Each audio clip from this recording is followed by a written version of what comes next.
Specialists have found that, using our new $101 billion toy, it will apparently always be the case that trying changes into reality. On the remote possibility that it goes as planned, the trip to Proxima B will take nearly 20 years.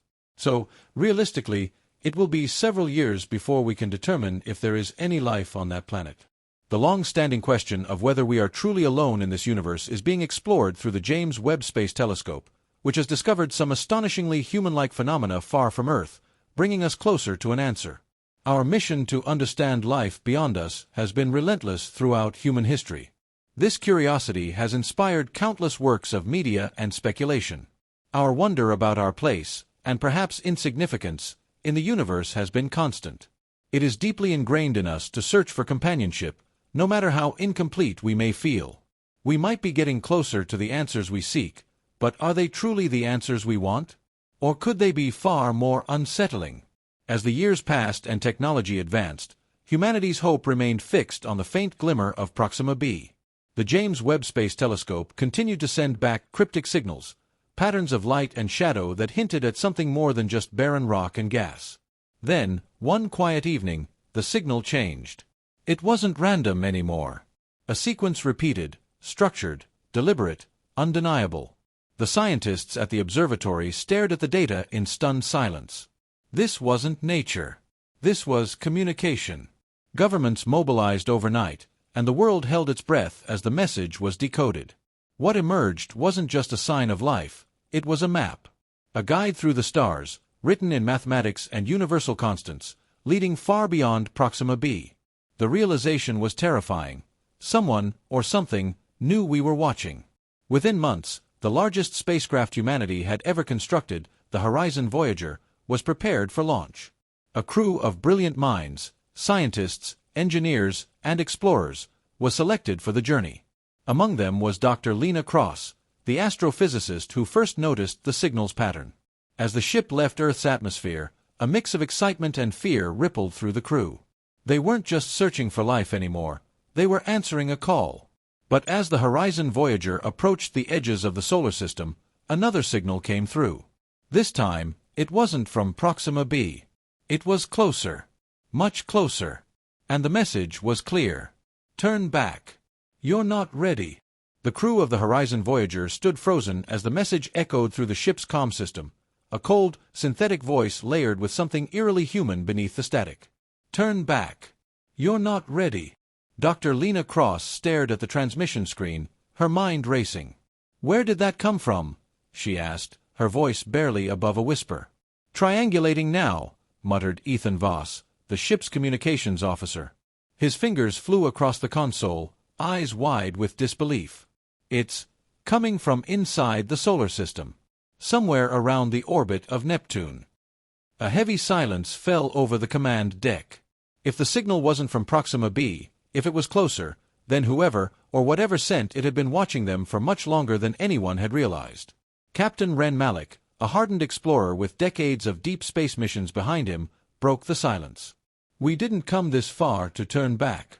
Set a course for the source of the signal. We need to know what's out there. The Horizon Voyager adjusted its path, cutting through the cold darkness of space toward Neptune's orbit. As they approached, strange readings began to flood the sensors. Energy patterns that defied the laws of physics, gravitational fluctuations that suggested the presence of something enormous, yet invisible. Then, through the void, they saw it. A massive, shimmering structure hovered near Neptune's shadow, an ancient monolith of obsidian metal, larger than any human-made station, pulsating with an eerie blue light. Symbols older than any known civilization carved into its surface seemed to shift when looked at directly, as if they were alive. Is that a gate? Whispered Lena, her voice trembling with awe and fear. Before anyone could respond, the ship's systems flickered. The voice returned, but this time, it wasn't a warning. You have been watched.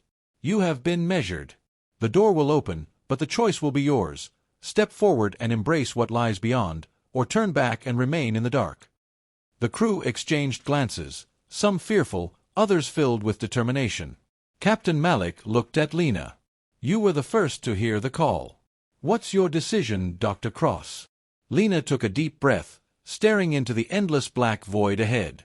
We came for answers, And it looks like we've found them. We go forward. The monolith began to glow brighter, and as the ship drew closer, space itself seemed to bend and twist around them. The gate was opening. The light consumed everything. For a heartbeat, there was nothing but blinding brilliance.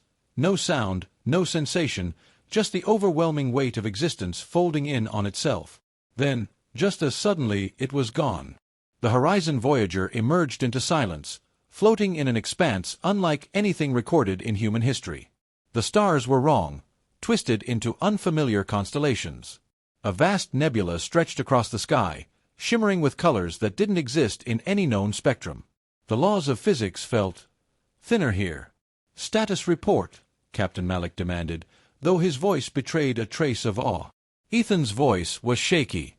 "We're not in our universe anymore. At least, not the one we know." The crew fell into stunned silence, until Lena noticed it. Outside the viewport, drifting silently, was a structure. It wasn't like the monolith near Neptune. This was something far older. A city, or maybe a tomb, floating through space, impossibly massive, its spires jagged and alien, with an eerie green luminescence pulsing from within. Suddenly, the ship's sensors lit up. A signal, different from the warning, was coming from the structure. "It's a distress call," Lena whispered. "Someone or something needs help," Ethan added. Captain Malik clenched his jaw. "Prepare the landing team." As they approached the alien structure, the airlock doors groaned open, revealing a dark metallic corridor covered in strange, glowing glyphs. The team moved cautiously, their flashlights cutting through the shadows. Then they heard it. A faint, echoing whisper, not coming through their comms, but inside their minds. Words they didn't understand, yet felt somehow familiar, like forgotten memories clawing their way to the surface. Lena froze. The glyphs on the walls began to shift, rearranging themselves into something terrifyingly clear. "You were not the first to come here. The others didn't leave." A cold dread settled over the crew as they ventured deeper. The air grew heavier, the whispers louder. Then they found it, the remnants of another ship. It was ancient, rusted, yet unmistakably human. The nameplate was barely legible, but Lena managed to make out the letters. USS Peregrine, a ship lost over 100 years ago, vanished without a trace. Suddenly, movement flickered in the shadows. Something was still here. Watching. Waiting. The whispers surged into a chorus, and the message was clear now. "They're still alive, but they are not what they once were."